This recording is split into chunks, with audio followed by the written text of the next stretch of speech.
Sveikos merginos, šioje pamokoje jūsų laukia net 5 skirtingos viršutinės formos ir 5 skirtingos nagų formos ir modeliavimas nago su įlietu vidiniu dizainu visose 5 naguose ir jie bus šiek tiek skirtingi, bet naudojant tas pačias priemones. Tai noriu parodyti tai, kad galime įvairiai varijuoti, taip kaip mums patinka, galime bandyti kurti dalykus pačios iš to, ką turim. Taigi pirmasis mūsų nagas yra migdolo saloninė viršutinė forma. Žinoma, išsirenkam tinkamą dydį, tai reiškia, kad kaip ir visada pagal visas taisykles turi užsidengti visi mūsų architektūriniai taškai, išaugimo taškai, paralelės išeiti tiesiai, būti vietos naujai medžiagai priauginimo metu. Ir dabar tuo pačiu metu vidinėme formos linkyje išdėliojam spalvotus gelius, ištestuotus, kurie atitinka mūsų reikalavimus naudojant gelį viršutinėse formose. Ir dėlioju dizainą taip, kaip man patinka, taip, kaip man norisi, lyg sukurčiau šiek tiek marmurinį efektą iš keletos spalvų ir fiksuoju kiekvieną ploną įdėtą sluoksnį. Ir visas tas dalykas veikia taip pat, kaip ir veiktų, jeigu darytumėm iš 2 kartų mūsų būtent išdėjimo techniką. Taigi visose 5 dizainuose nusprendžiau naudoti tas pačias spalvas gelių ir noriu parodyti, kad su jomis galima šiek tiek žaisti ir sukurti skirtingus dizainus, ne? Ir tikrai nebūtinai ant visų nagų jie gali būti vienodi. O gal norite tiesiog pagražinti vieną ar keletą nagų su tokiu gražiu vidiniu dizainu, be papildomas apimties būtent mūsų nago paviršiuje. Taigi tikrai labai plonai išsidedam visą nago laisvąjį kraštą iki išaugimo taškų ir šiek tiek nuo išaugimo taškų, ar ne? Pasižiūrime iš kitos pusės, kaip atrodo, ir jeigu reikia, papildomai imame šiek tiek dar medžiagos kitos ir papildome būtent likusius tarpelius. Ir išdėliojam tokiom dėmelėm, tiesiog dėmelėm, ir sustingdom iki ištempus medžiagą iki nulio visiškai, tiesiog, kad būtų plonas pertepimas tos medžiagos, bet jau iš karto mums kuriasi marmurinis toks dizainas iš mūsų gėlių. Pasitikrinu vėl formelę, ar ji man vis dar telpa ant nago. Ir dabar jau galėsiu dėti likusią medžiagą pilnam sumodeliavimui. Taigi pasiimu medžiagą ir išdedu jau visą mūsų modeliuojamą vidaus tą architektūrą viduje, viršutinėje formoje, ne?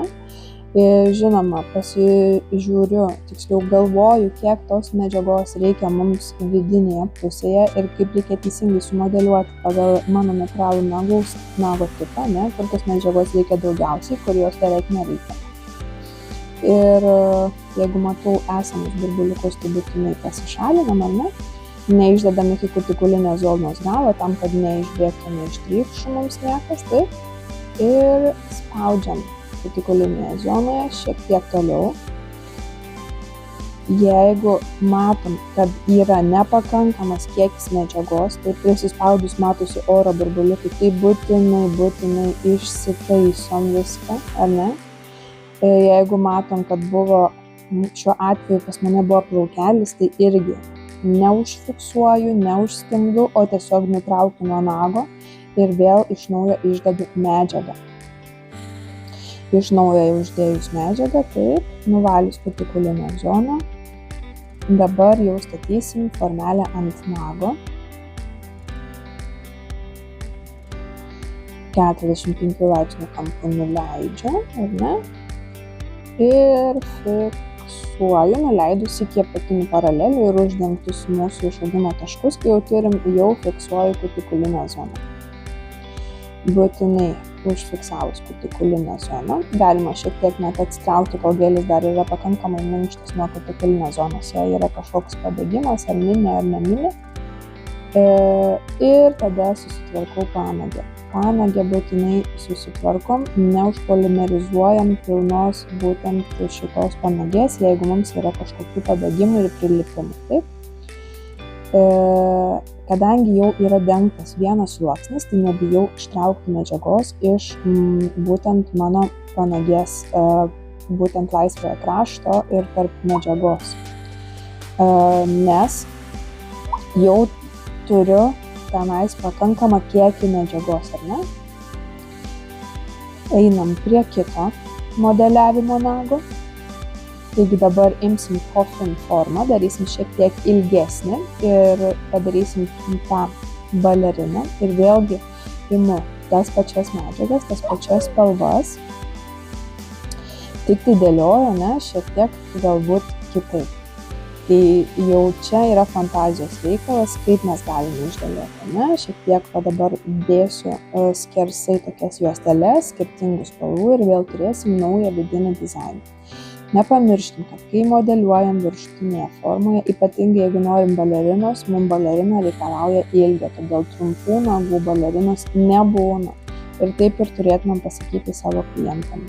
Vėlgi dedu, užfiksavus pirmąją savo spalvą, dedu antrąją spalvą ir išdedu jau laisvajame kraštelyje.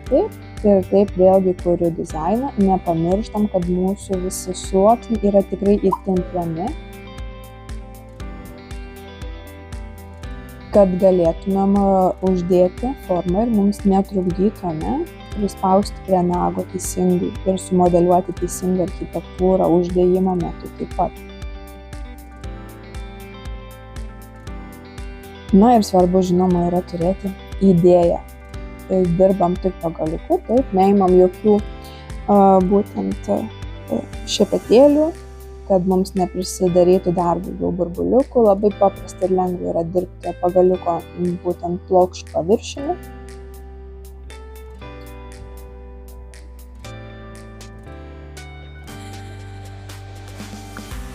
Ir po kiekvieno žingsnio būtinai užfiksuojam, ar ne? Nes tai yra labai svarbu fiksacija tam, kad mūsų po tos spalvos dedant ant nago nesusilietų, jeigu mes to nenorime. Na ir užbaigėme būtinai, ne, su paskutiniu modeliavimo žingsniu iš antro etapo.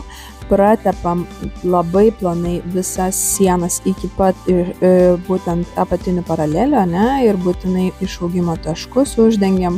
Tai yra privaloma modeliuojant iš 2 kartų, dar kartą plonai pertepti tą medžiagos vietą, kurią mes jau turėjom užsipolimerizavę, kad ir trumpai po lempute. Na ir leidžiam iki kol mums viskas atsistoja į vietas ir fiksuojam kutikulinę zoną. Tuomet žiūrim iš apačios ir jeigu matot, kad yra trūkumas medžiagos, ne, tarp nago ir tarp gelio, būtinai dasidedam lašelį, ypatingai jei dirbam su savaime išsilyginančiu geliu, tai nėra jokios tragedijos, jeigu ten galime įdėti truputėlį lašelį ir dar paspaudus centrinėje zonoje, tuomet užfiksuojame jau pilnai užbaigtą panagę. Toliau imsime arkinę formą, taip, ir būtent tą arkinės formos visą modeliavimą ir šiuolaikinį migdolą darysime. Tai mano nagutis, ne, yra šiek tiek augantis žemyn. Kadangi tai darome ilgesnio ilgio nagučius, tai tikrai tai netrukdo. Yra pakankamai vietos, ar ne, stresiniai zonai sutvirtinti, net ir ilgesnio nago architektūrą, kad jinai būtų pas mus stipri. Ir vėlgi dedame pasirinktas spalvas gelio. Jeigu neturite spalvotų gelių ar kažkokių, ne, tokių kitokių spalvų gelių, juos galite labai lengvai pasidaryti, su milki geliu sumaišius spalvas, su pigmentai sumaišius skaidrų gelį, gausime vitražinės tokias spalvytes, ne. Dabar išdedu spalvas ir žiūrėkit, atkreipkite dėmesį, kad nepolimerizuoju po kiekvieno uždėto sluoksnio, ar ne? Nepolimerizuoju po kiekvieno išdėto sluoksnio, nes mano idėja dabar yra tai, kad aš šiek tiek juos sumiksuosiu, jau būtent neužpolimerizuotus, šiek tiek su pagaliuku juos sumaišysiu, ar ne? Nepamirštam, kad dirbam tikrai plonuose sluoksniuose, į laisvą į kraštą gali būti didesnis tinkamas, tiksliau kiekis, ar ne, jau paruoštos mūsų medžiagos. Ir būtinai užbaigiam būtent tą perėjimą į nulį ir sumiksavus spalvytę, štai taip, nubraukiam perteklių nuo centrinės dalies tam, kad nebūtų papildomo laiptelio. Ir susimaišius spalvas vėlgi gaunam tokį dar kitokį marmurinį dizainą. Užfiksuojam tuomet jau, kai mums tinkamas yra dizainas ir užbaigiam jį būtent su pasirinkta gelio spalva, pilnai atliekam mums jau tinkamą modeliavimą. Tai reiškia, kad išdedam trūkstamą kiekį, būtinai užpildom centrinę zoną, kurioje mums reikia labiausiai sutvirtinimo didžiausio, nepamirštam pertepti iki pat šoninių kraštų ir apatinių paralelių tam, kad tikrai gerai sukibtų su mūsų nagu ir su mūsų baze. Ir viršutinės formos uždėjimas yra šiek tiek kitoks, dedu šiek tiek toliau, šiek tiek stačiau ir tuomet truputėlį masažuojant lengvai pristumiu. Taip man yra lengviau dirbti su arkinėmis viršutinėmis formomis. Ir žinoma, nepamirštam, kad arkinės viršutinės formos negali žiūrėti į viršų ir negali atrodyti lyg pakilimo takas, ar ne? Tai mūsų visi apatinės paralelės turi tikrai išeiti iš abiejų pusių tiesiai. Ir jei įsidedam tinkamą kiekį medžiagos, tai tikrai labai gražiai mums viskas užsibaigia ir panagė tikrai būna pakankamai švari, nebent šoninėse pusėse šiek tiek prisiliečia prie mūsų pagalvėlių. Užfiksuoju dar ir iš apačios ir einame prie dar vieno nuostabaus dizaino su dar viena ypatinga forma. Tai yra forma 2-viename su French linija ir vidiniu French borteliu, ar ne? Tai turime laisvąjį kraštą, kurį pirmą reikia susimodeliuoti su jūsų pasirinktomis spalvomis. Jį reikia pritempti, priglausti šiek tiek, ar ne, prie bortelio, neužeinant į nago kūno būsimo dalį, pritempiam prie bortelio, labai lengvai jis prikimba prie to bortelio ir jį galima ištempti, ar ne, pridedu, pastumiu ir ištempiu, pridedu, pastumiu ir ištempiu. Nepamirštu, kad taip pat modeliuojant laisvąjį kraštą jau turiu apgalvoti, koks bus mano būtent laisvojo krašto tinkamas storis, kad galėčiau tinkamai išsidėti medžiagą. Vėlgi imu keletą skirtingų spalvų modeliuoti laisvąjį kraštą ir būtent šitą French dizainą. Dirbu pagaliuku, tikrai nėra lengva dirbti French zonoje su kažkokiu tai plačiu daiktu, todėl kad French zonoje, ypatingai šitoje formoje, kuri yra arkinė, ar ne, nėra lengva gerai išdėti medžiagą laisvajame galiuke, kai jinai šiek tiek siaurėja toje pusėje. Tai dirbkite atsakingai, atsargiai, dirbkite mažais žingsneliais, labai svarbu, kad privestumėt iki pat ūsų pabaigos, iki pat ūsų užbaigimo zonos. Taip pat nepamirškime storio šoninėse pusėse ir apatinėse paralelėse, nes jis tikrai turi būti ir nebijom jo ten užvesti, kad galėtumėm tikrai turėti gražų rezultatą ir tvirtus nagus. Išsidėjus medžiagą dabar galiu jau dėti, polimerizuoti, fiksuoti būtent laisvąjį kraštą po lemputę. Užfiksavus, išsidedu nago mano būsimo kūną ir visą užbaigiu šypsenos liniją su jau pasirinktų jūsų bet kokios spalvos geliu, ar ne? Ir žinoma, dar būtinai nepamirštam, kad reikia užtempti ant ūsų zonos, kad ūsiai gerai priliptų prie mūsų natūralaus nago paviršiaus ir paruoštos jau perteptos bazės, ar ne? Nepadauginam ir būtent gelio, nes dar ant viršaus reikės šiek tiek išlyginti bortelį, ar ne? Tai jeigu mums kažkur persišvies dar mūsų natūralus nagas, tai mes visiškai nepergyvenam, nes mums dar reikės uždėti lašelį ir išlyginti tą bortelį, kuris susidarys tarp French linijos ir mūsų nago kūno. Pasiruošėm, išsidėjom gerai medžiagą, teisingai viską pasidarėm ir dabar jau galime dėti ant nago. Taip, ir vėlgi žiūrėkit, dedu šiek tiek arkinę formą, kitaip šiek tiek stačiau, šiek tiek toliau ir po to šiek tiek lengvai pristumiu. Žinoma, būtų gerai išvengti tų labai didelių kažkokių pratekėjimų į kutikulinę zoną, bet jeigu jau jie atsiranda ir jų nenuvalom, stengiamės nepristumti ant tiek arti kutikulinės zonos, kad negalėtumėm jos gražiai sutvarkyti, ar ne? Ir visą išlindusią medžiagą panagėje, žinoma, vėlgi ištempiam arba nuimam perteklių, jei nereikia, ar ne, mums kažkur dar storinti būtent ir sutvirtinti mūsų laisvojo nago kraštą. Išsidedam medžiagą išsivalom, jeigu kažkas kažkur ištekėjo ar ne, prilipo prie pagalvėlių ir dedam pilnai polimerizacijai užfiksavus panagę. Na, o dabar turėsime arkinį kvadratą ir šiame dizaine parodysiu jums, kaip atlikti ombre labai švelnų gražų dizainą, būtent ant mažojo pirštelio ir su arkinio kvadrato ir būtent griežto kvadrato forma. Taip, imu milkį spalvą, išsidedu ją nuo laisvojo krašto maždaug tiek, kiek jau bus mano ilgis ir einu link apatinės dalies, link centro, ne, šiek tiek vis plonindamas savo būtent gelį iki 0, ar ne. Tai yra labai svarbu, kad gražiai nueitumėm su geliu, būtent ištemptumėm jį, kad nebūtų bartelių ir nebūtų to stipraus ir matomo užbrėžto perėjimo, ypatingai ombre dizaine. Užfiksuoju ombre dizainą, kuris būtent tą pirmąjį etapą ir tuomet jau su mano būsima pasirinkta kita ombre spalva, tai labiau kūniška spalva arba tokie pink arba nude, jau čia jūs renkatės kaip norite.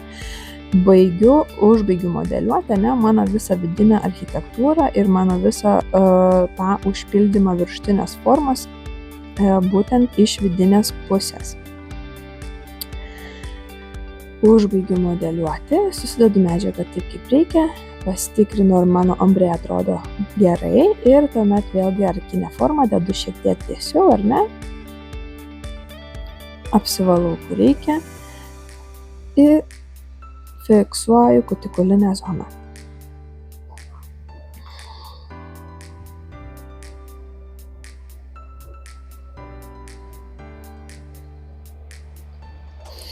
Užfiksavus kutikulinę zoną, žinoma, susitvarkom panagį, išsitempiam į laisvąjį kraštą likusią spalvą arba ją visai nuimam, jeigu mūsų kraštas laisvasis jau yra tinkamo storio.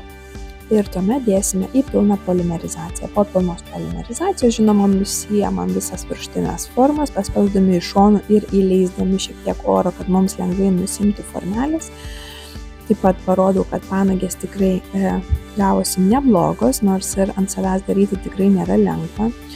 Coffin forma yra labai graži, bet ji reikalauja ilgio, ar ne, ir dizainas įdomus. Tai noriu pasakyti, kad tikrai net ir iš tų 4 skirtingų gelių spalvų galime padaryti daug skirtingų įvairių dizainų, tiesiog reikia šiek tiek patelkti savo vaizduotę ir įjungti kūrybiškumą, ar ne. Na ir ši forma, kuri iš tikrųjų labai faina ir įdomi, kur jau turime French, ne, ir štai čia turime bortelį, kurį reikės mums užpildyti būtent su arba tą pačią gėlio spalvą, galime imti kažkokią kitokią spalvą, galime imti būtent tvirtesnę, stipresnę bazę užpildymui, galime naudoti akrigelį, kaip jums patogu. Iš tikrųjų, su visomis medžiagomis galima dirbti būtent viršutinėse formose. Tai tikrai nėra išskirtinių medžiagų, apart tų, kurios yra labai trapios ploname sluoksnyje arba labai minkštos, per minkštos, ne, kaip guminės bazės. Tai tikrai su tokiamis medžiagomis negalime dirbti, bet jei pasirenkam tinkamas medžiagas ir ploname sluoksnyje su viršutinėmis formomis, tikrai galime padaryti nuostabių rezultatų. Na, o dabar užpildau visą mano susidariusi burtelį tarp French linijos, ar ne? Su bottle geliu, kuris irgi turi labai fainą gražų blizgutį, net labai panašus į mano būtent statybinio gelio visą atspalvį ir jį šiek tiek paskirstu. Tai užima tikrai labai mažai laiko, bet turime tikrai nuostabų French dizainą ir French liniją, absoliučiai tobulą, be jokių nuklydimų ir kažkokių paslydimų į šonus. Tai tikrai nuostabi technika, jeigu turite galimybę išbandyti tokias formeles, tai tikrai pabandykit ir pamilsit ir nebenorėsit modeliuoti niekaip kitaip to Frencho. Taigi, kadangi bottle gelis yra savaime išsilyginantis, ne, šiek tiek apverčiu ranką, išcentruoju, jeigu kažkur kažkas nuslydo ar ne, šiek tiek pasivalau ir niekada nebijau taisyti savo klaidų tam, kad man būtų po to lengviau. Tai irgi vėl po pilnos polimerizacijos viską nusivalom iš abiejų pusių būtinai tam, kad neapsineštų mūsų visi antgaliai, taip, kad būtų lengviau susitvarkyti.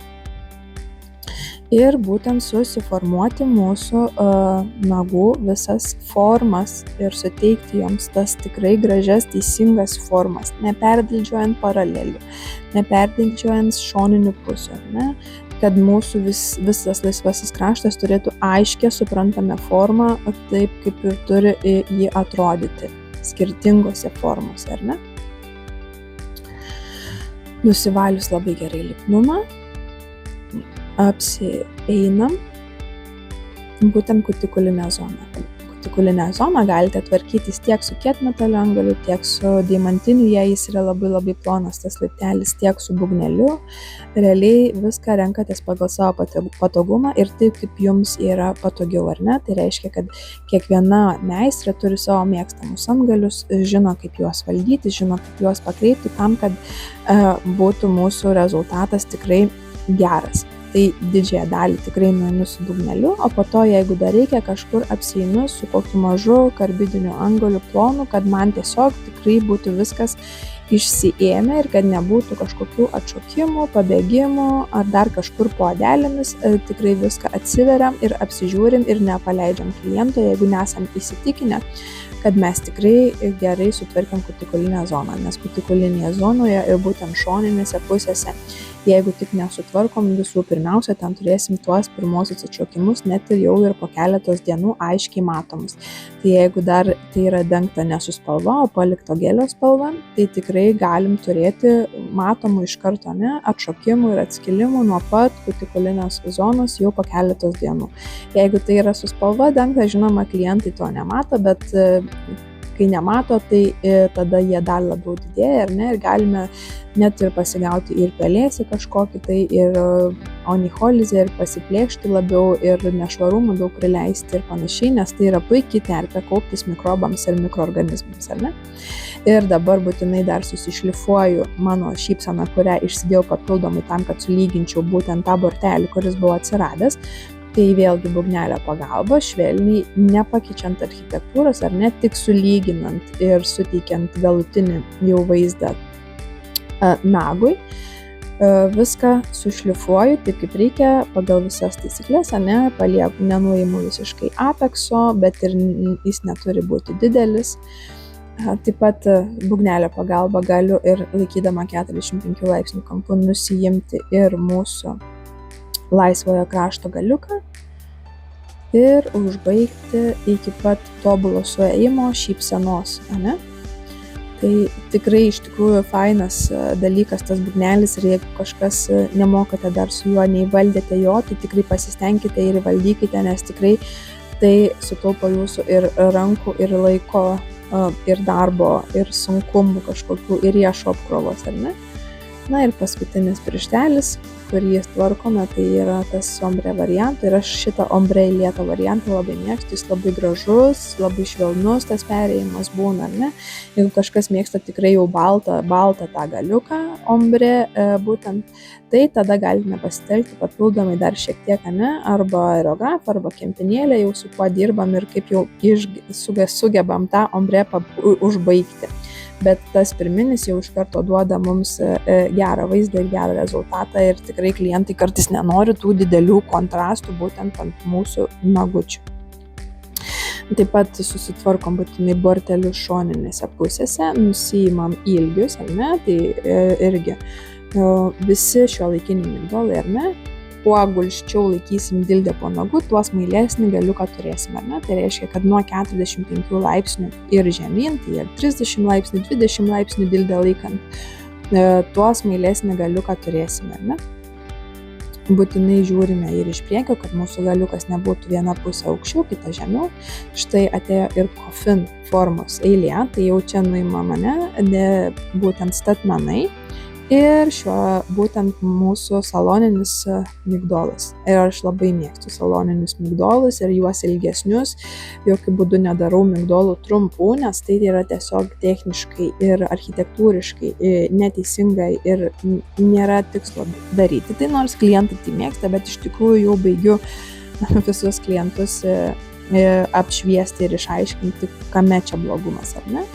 Ir nusiėmus ildį, žinoma, susitvarkom apatinės paraleles, pasikeliam jį iki tinkamo aukščio, taip, nes tikrai gali būti jos ir per daug nusileidusios, tai tikrai reikia kartais ir pasikelti ir tuomet bortelius susitvarkome gražiai. Na ir žiūrėkit, dildė guli 45 laipsnių kampu, o gal ir net daugiau po nagu ir iš vienos pusės ir iš kitos pusės būtent jau formuoju tą mūsų gražų migdoliuką, ne per siaurą, o klasikinį tokį, taip.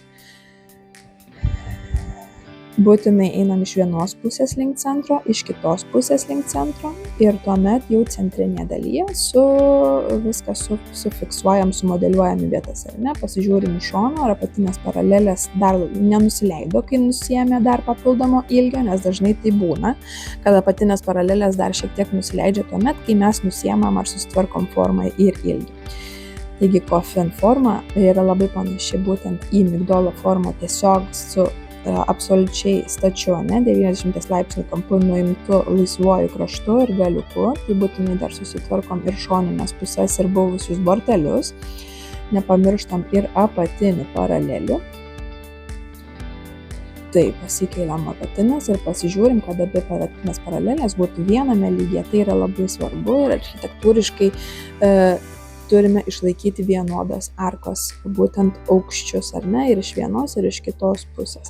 Jeigu dar matau, kad man kažkur šoninėse pusėse nesuoja medžiaga realiai į nulį šoninėse pusėse, tai dar stengiuosi pašalinti tą bortelį, kad jis nebūtų per didelis ir nesukeltų greitesnio atšokimo būtent šoninėse pusėse, nes jei mes turėsime ten paliktą medžiagą, tai greičiausiai tose vietose mums atšoks ir tuomet turėsime įskilimus. Taigi einame prie šiuolaikinio migdolo, iš vienos pusės, žinoma, apatinę paralelę susikeliam ir iš kitos pusės ir tuomet jau eisim į laisvojo krašto formavimą, ne? Nepamirštam ir šoninių pusių, priglaudžiam dildę taip, kaip ir eina mūsų formuotas arkinis, būtent arkinis nagutis, ar ne, tai šiek tiek paguldom dildę prie šoninių pusių ir padildžiuojam, kad nebūtų bortelių. Tuomet būtinai susitvarkom galiuką, ar ne, dildė guli po laisvuoju kraštu, šiek tiek 45 laipsnių kampu prirėmus ir kiekvieną kartą, kai tik susitvarkom laisvai kraštas, pasitikrinam apatinės paralelės, ar jos nenusileido ir ar nereikia dar daugiau mums ten visko sutvarkyti. Taigi tvarkant formas, priklausomai nuo to, kokią formą darysim, kvadratą, ne, ar kažkokį šiuolaikinį migdolą ar ovalą, priklauso nuo to, kaip mes laikom dildę. Jeigu dildė mums guli po nagu, vadinasi darom ovalumą, jeigu guli stačiai 90 laipsnių kampu atremta į laisvąjį nago kraštą, tuomet darom ir dirbam su kvadrato forma. Taip? Taigi nusiemam dar vieną mūsų French dizaino ilgį. Ir, kaip matėt, galiuką nuėmiau būtent stačiai atrėmus dildę 90 laipsnių kampu į mano laisvąjį kraštą, laisvąjį krašto galiuką, ar ne? Iš šoninių pusių pasišalinu nuo išaugimo taškų link laisvojo krašto visą bortelį susidariusi nuo viršutinės formos ir jei reikia paviršių sulyginu toje vietoje, kurioje dėjom papildomų medžiagos tam, kad išlygintumėm bortelį tarp French dizaino ir nago kūno. Ir turime tokį siaurėjantį taip baleriną, arkinę tokią baleriną, taip. Labai svarbu yra dildžiuoti stipriai prirėmus prie laisvojo krašto, tam, kad išlaikytumėm tą 90 laipsnių kampą ir kad suteiktumėm tikrai būtent tinkamą formą ir kad mūsų apatinės paralelės, žinoma, visada pasitikrinam, turi būti viename aukštyje. Dildžiavimas visada laisvąjį kraštą ir apatinių paralelių vyksta tik tais nuo išaugimo taškų link laisvojo krašto. Na ir paskutinis mūsų arkinis lengvas, tokio lengvos architektūros kvadratas. Vėlgi dildė atremta 90 laipsnių kampu, stipriai prispausta, pasikeliam šoninės apatinės paraleles, tam, kad jos eitų tiesiai, nusiimam bortelius šoninius ir jei reikia apsitvarkom kutikulinę dar kartą zoną. Tai pasiėmiau keramikinį antgalį ir dar kartą praeinu ir pažiūriu, ar tikrai sulyginu visą medžiagą iki nulio. Pasitikrinus kutikulinę zoną, susitvarkom panages. Tai reiškia, kad dirbu tikrai didelėm apsukom, 30 000 apsukų, jeigu reikia ir daugiau, ir pasišalinu savo išlindusį natūralų nagą ir jei yra laiptelis, taip pat sulyginu tarp gelio ir būtent tarp to natūralaus nago, kad neliktų absoliučiai nieko ir jei tai yra tikrai galimybė ir išlindęs labiau stipriau laisvasis kraštas, kad pašalinčiau visiškai natūralų nagą. Nepamirštame susimažinti išsiploninti arkos ir ji turi būti absoliučiai vienoda visur. Arkos storis turėtų būti 0,5 mm ir nepamirštam neišploninti iki galo apatinių šoninių paralelių. Taip, tai reiškia, kad ir paralelės lygiai taip pat turi turėti storį. Jei yra prilipę prie odos, iš apačios, tai atsargiai atitraukiam odą ir tuomet šiek tiek su galiuku galime įeiti, nelaikant vienoje vietoje ir neužkaitinant mūsų klientei odos. Taip pat, kadangi arkinės formos, ypatingai migdolo arkinė forma, turi siaurėjantį galiuką, tai rinkitės mažesnio diametro antgalį tam, kad vienodai ir gražiai galėtumėte išploninti visą arką, kad nebūtų arkos viduryje platesnė kažkokia dalis, o šoninėse dar labiau išploninta. Tai nepamirškime, kad mūsų visos šoninės pusės ir priekinė arka turi būti vienodo storio. Taip išlaikysime stiprią architektūrą ir išlaikysime visus būtent arkos atraminius taškus, ir leisime išnešioti nagus tikrai gerame rezultate net ir po 3 savaičių.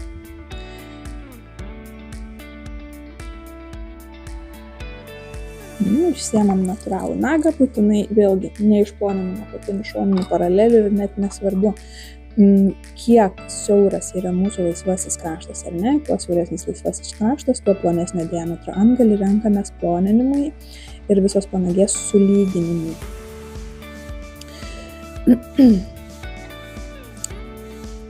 Arkos turi būti vienodos ir vienodo storio. Ir žinoma, nestovime vienoje vietoje ir būtinai pirštas yra viena atraminė apsauga tam, kad mūsų pėdos antgalis neapsisuktų aplink nagą ir nesugadintų mūsų paviršiaus.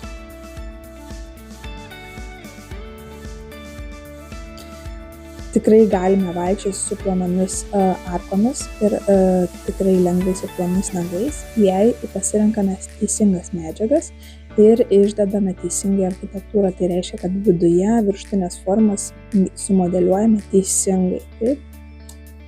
Nebijau eiti truputėlį arčiau odos, tiesiog reikia nestovėti vietoje ir po truputėlį išimti viską, kas prilipę ir jei yra atsiradęs bortelis.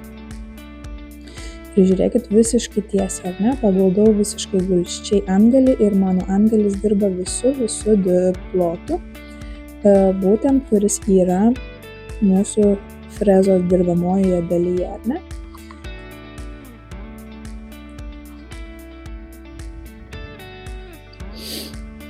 Ploninu visą arką reikia ploninti palaipsniui, tai reiškia, kad mūsų plonėjimas į arkos būtent galiukai, laisvojo krašto galiuko turi būti palaipsniui, kad nebūtų jokio laipto, kad iš po panagės iš karto siaurėjimas, ne. Tai vyksta po truputį išploninant į laisvąjį kraštą. Ir žinoma, nusivalome dulkes iš viršaus, iš apačios.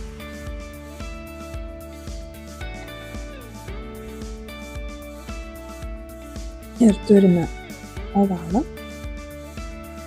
Primenu, kad ovalą, siaurinam iš pradžių iš šoninių pusių link centro, po to centre išcentruojame visą mūsų laisvojo krašto galiuką ir jei reikia, visada pasižiūrim ir pasikeliam apatinės paraleles, jei tik mūsų nagas to reikalauja ir jei buvo dar dirbama prie ilgio.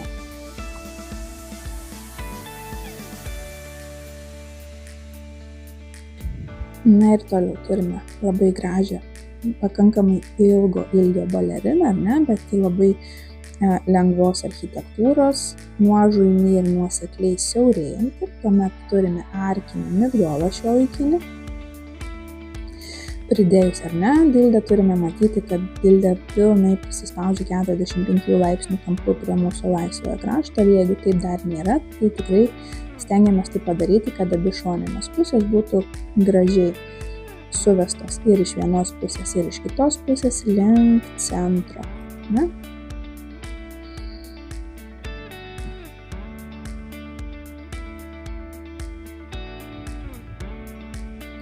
Visus matomus trūkumus stengiamės nepašalinti. Ir jeigu taip dirbam su dilde, tai tikrai matosi nuo dulkių ar ne, kur mūsų baigėsi laisvojo krašto lyginimas. Ir štai čia yra modeliuotas French su vidinė šypsena viršutinėje formoje, ar ne?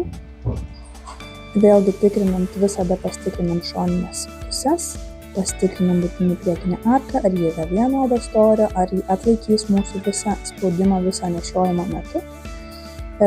Žinoma, išploninti iki galo tikrai negalim, bet ir palikti storos taip pat negalim. Nuėmus galiuką, net ir šiuolaikinę migdolą, ir galime gauti tokią gražią arkinę baleriną. Ir mūsų mažylis arkinis kvadratas, kuris yra labai lengvos architektūros. Ir topas, žinoma, yra labai svarbi mūsų viena iš užbaigiamųjų dalių, ar ne, nes topas gali arba sugadinti vaizdą, arba jį pagerinti. Tai jei yra vietelių, kuriuose galbūt perdildžiavot, ar nesuvaldėt frezos, ar jums kažkaip atsitiko kažkokia problema su dilde, su topu galite būtent kažkokius nedidelius defektus ištaisyti, tai reiškia įdėjus lašelį topo ant nelygaus paviršiaus, į duobutę kažkokią, tai į linkimą galite ištaisyti visą paviršių. Topą irgi pirmiausia prasitepame nešlapiais grindis, nuo kutikulinės zonos, lengvai pasidarom paviršių ir tuomet galime dėti lašelį ir šiek tiek palyginti, jei yra ką lyginti. Jei nėra, tai tikrai papildomai dėl to storio ir svorio dėti nereikia, galime tik pertepti ir netopu. Taip pat topas turi būti pakankamai elastingas, kad nesutrikinėtų mūsų viso nešiojimo metu. Jeigu yra būtent lyginamajame sluoksnyje kažkokių defektų į galiuką, tai irgi šepetėlio niekada nebraukiam į laisvąjį kraštą žemyn, tam, kad nesudarytumėm burbuliuko į pačiam laisvajam krašte, ar ne, nes neturėtumėm kažkokios apimties ir didesnio svorio laisvajame krašte. Jeigu taip atsitiko, tai arba nuvalom, arba ištempiam link centro topą, ar ne. Taip pat turime užbaigti, jei mums neišcentruoja topas, galime apvertus ranką gravitacijos trauka veikiama, susicentruoja mūsų topas. Ir taip galime turėti tikrai gražų ir idealų bliką. Labai atsargiai lakuojame, nes topas taip pat yra laki ir degi medžiaga, tai